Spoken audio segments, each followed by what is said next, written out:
என்ன செய்ய போகிறோன்னா காய் பிரியாணி தான் செய்ய போகிறோம்.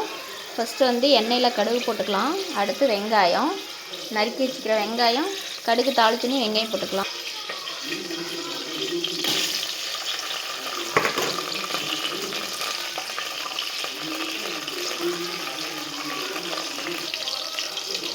வெங்காயம், கடுகு, கருவேப்பிலை எல்லாமே போட்டுரும்.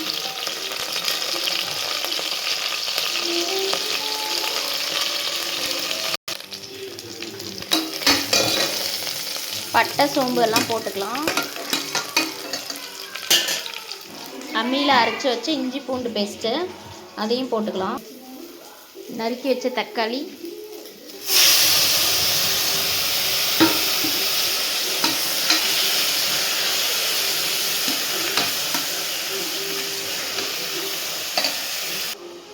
இது பார்த்திங்கன்னா கேசரி பவுட்ரு, தனியா, மஞ்சத்தூள், சிக்கன் மசாலா எல்லாமே ஆட் பண்ணிக்கலாம்.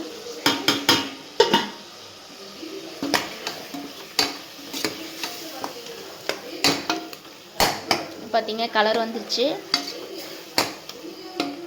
இது நல்லா வணங்கட்டும்.